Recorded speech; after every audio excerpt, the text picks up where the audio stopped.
المسلمين فليتق الله فيهم. لا يتكلم احد بموت رسول الله الا ضربته. جئتك اؤمن بالله وبرسوله وبما جئت به فقد اعذرت اليكم واعذرتموني.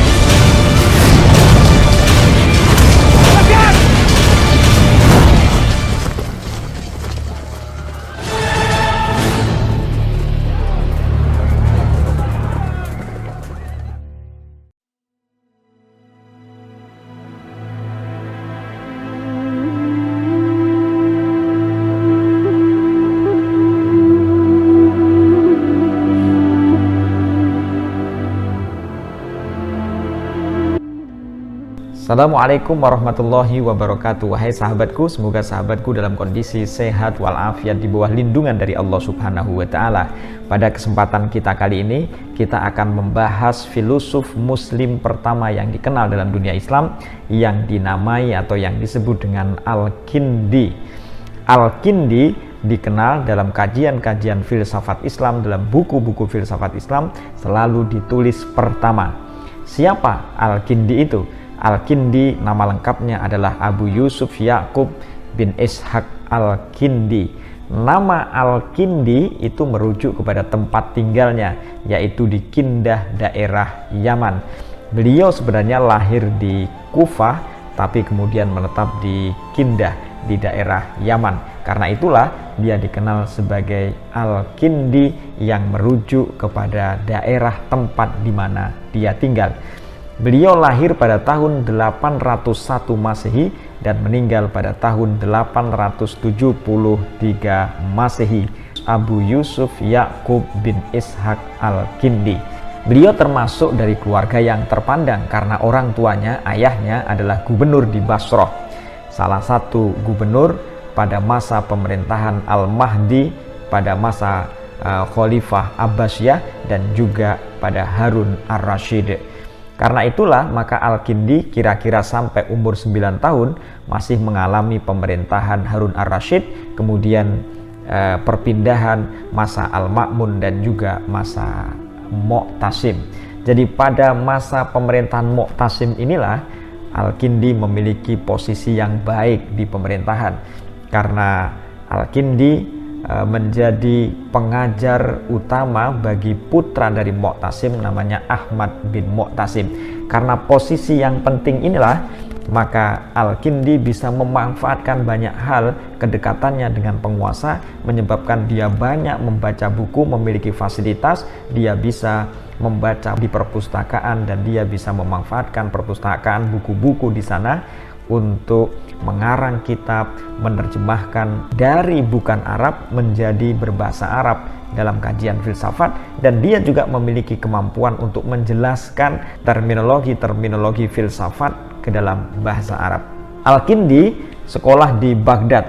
Dia banyak mempelajari ilmu pengetahuan tentang kedokteran, tentang filsafat, astronomi, ilmu hitung, logika dipelajari oleh Al-Kindi. Karena itulah pantas saja kalau misalnya orang menyebut bahwa karya-karya dari Al-Kindi dalam berupa makalah atau berupa artikel itu berjumlah sekitar 230, dan ada yang menyebut sekitar 270 makalah.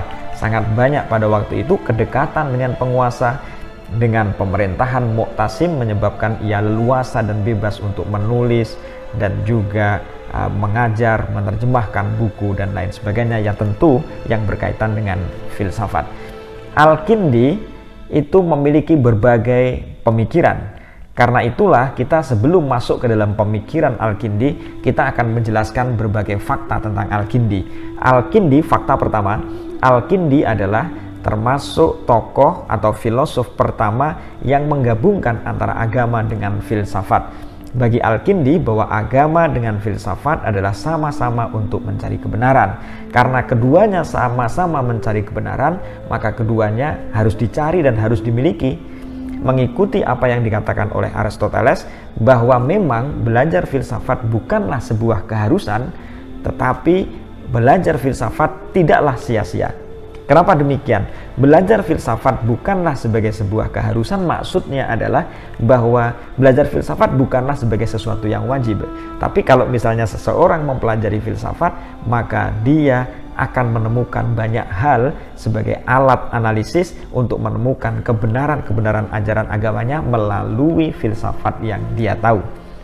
Nah, itu yang pertama. Jadi dia menghubungkan antara agama dengan filsafat, bahwa filsafat dan agama bukan sesuatu yang bertentangan. Karena itulah maka Al-Kindi mengatakan bahwa sesungguhnya alam itu menurut Al-Kindi tidak qadim, tapi alam ini sesungguhnya bagi Al-Kindi adalah creatio ex nihilo, jadi diciptakan dari tiada dan dia akan menjadi tiada kembali.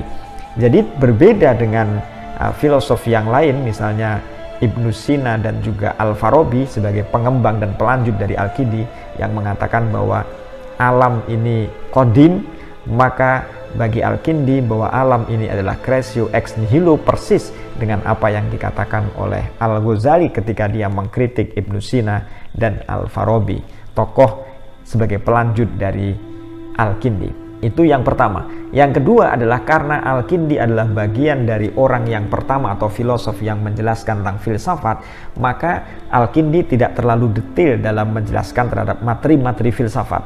Karena itu Al-Kindi banyak menjelaskan bagaimana terminologi filsafat bisa diketahui oleh masyarakat kebanyakan.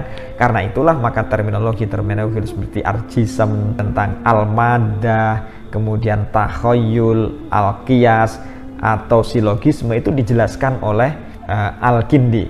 Al-Kindi misalnya ketika menyebut ada itu dengan ais, ketika menyebut tidak ada sebagai lais, dan lain sebagainya. Jadi Al-Kindi sebagai tokoh awal, maka dia memang tidak terlalu detail dalam menjelaskan tema-tema filsafat, tapi dia memiliki keinginan bagaimana filsafat itu bisa dipahami oleh masyarakat dengan menjelaskan terminologi filsafat ke dalam dunia Islam atau dalam dunia Arab. Kehidupan Al-Kindi yang menyenangi filsafat beriringan dengan pemerintahan Abbasiyah ketika dipegang oleh Harun ar-Rasyid, kemudian Al-Ma'mun, dan berikutnya Mu'tasim yang memang menyukai filsafat. Kita pernah ingat pada cerita sebelumnya bahwa Ma'mun pernah menggunakan teori mimpi. Teori mimpi itu, dalam mimpi Khalifah Ma'mun itu pernah dia bertemu dengan orang yang putih bersih, lalu ditanya man anta, kemudian dijawab ana Aristoteles, saya adalah Aristoteles. Lalu Al-Ma'mun bertanya ma huwal Hasan, kemudian orang yang mengaku dirinya sebagai Aristoteles itu mengatakan ma hassanahul aqlu.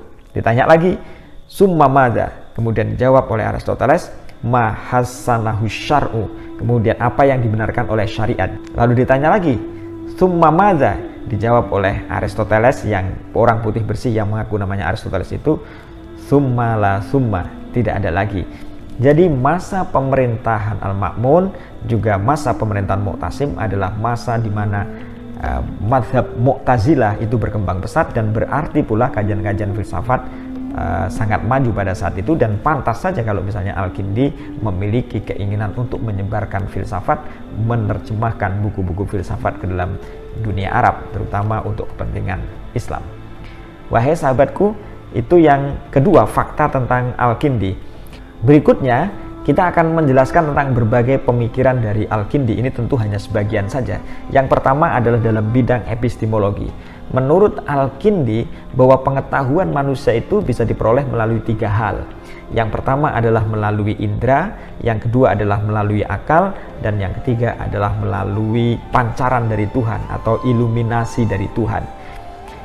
Al-Kindi menjelaskan bahwa pengetahuan manusia melalui indera, apa yang diketahui manusia melalui indera itu adalah sesuatu yang berubah-ubah.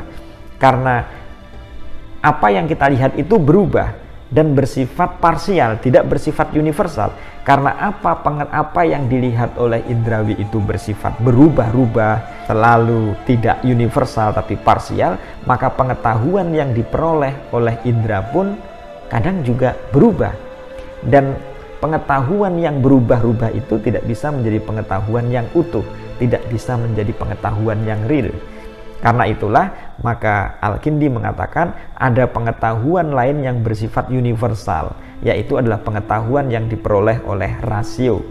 Kenapa? Kita memberi contoh, misalnya ketika indera melihat manusia, maka manusia yang dilihat adalah berkaki dua, bertangan dua, berdiri tegak, bisa berbicara, bisa berpikir, dan lain sebagainya. Tetapi pengetahuan rasio, pengetahuan yang diperoleh melalui akal adalah pengetahuan yang universal. Dengan cara ketika melihat manusia itu, maka manusia dilihat genus dan spesiesnya. Genus itu adalah jenis yang melingkupi manusia. Jenis dari manusia itu adalah hayawan. Lalu spesies yang membedakan antara dirinya, antara manusia dengan yang lain itu apa? Apa tertawanya, apa berpikirnya, atau jalannya, atau apa. Lalu ditemukanlah bahwa yang membedakan antara manusia, hewan yang bernama manusia dengan yang lain adalah berpikirnya. Lalu kebenaran universal atau sesuatu kesimpulan yang bersifat universal itu dikatakan bahwa manusia adalah hayawanun natiq, manusia hewan yang berpikir. Mahual insan, al insan hayawanun natiq. Siapakah manusia itu? Manusia adalah hewan yang berpikir. Saya ulangi, jadi kalau pengetahuan melalui indera itu adalah pengetahuan yang melihat manusia dari bentuk fisiknya, kaki dua, tangan dua, jarinya 10 misalnya, dia bisa berbicara, dia bisa melihat dan lain sebagainya. Tapi kebenaran rasio itu ditunjukkan dengan sesuatu yang bersifat universal, dengan mengatakan bahwa manusia itu adalah hayawanun natiq, dengan mencari genus dan spesiesnya, apa yang membedakan antara manusia dengan hewan-hewan lain.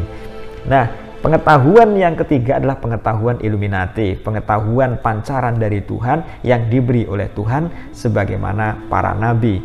Dan bisakah manusia mendapatkan ini? Bisa, tapi syaratnya dia adalah melakukan penyucian hati, melakukan pembersihan hati untuk mendapatkan pancaran ilmu dari Tuhan sebagaimana yang diterima oleh nabi. Hanya saja memang apa yang diterima nabi dan apa yang diterima oleh manusia berbeda derajatnya, kualitasnya berbeda. Tetapi bahwa pengetahuan manusia bisa mendapatkan dari Tuhan itu memang ada. Jadi epistemologi menurut Al-Kindi, asal usul pengetahuan menurut Al-Kindi 3. Yang pertama adalah dari indra, kedua rasio, dan yang ketiga adalah dari iluminasi atau apa yang diberikan oleh Tuhan. Itu dari sisi epistemologi. Kemudian dari sisi metafisika, metafisika itu adalah berasal dari kata ta metatafisika, sesuatu yang dibalik penampakan. Dalam konteks ini adalah tentang ketuhanan. Jadi kajian ketuhanan menurut Al-Kindi bahwa adanya Tuhan itu bisa dibuktikan melalui 3 dalil.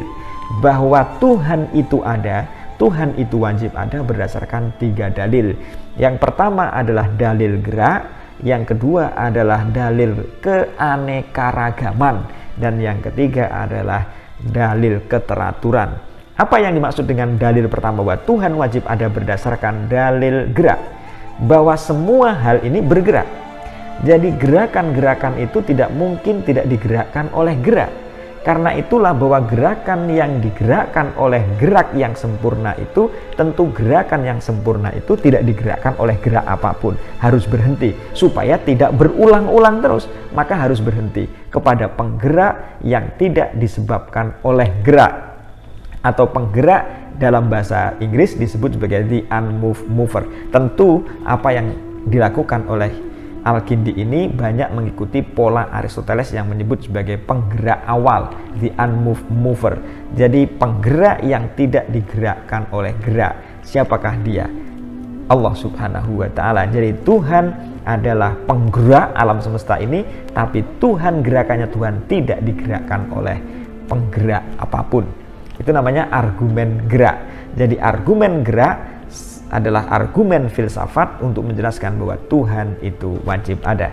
Yang kedua adalah argumen keanekaragaman, bahwa keanekaragaman itu pasti merujuk kepada satu kebersamaan, satu kesatuan, dan satu kesatuan itulah yang menyebabkan keanekaragaman itu, dan satu itu adalah Tuhan.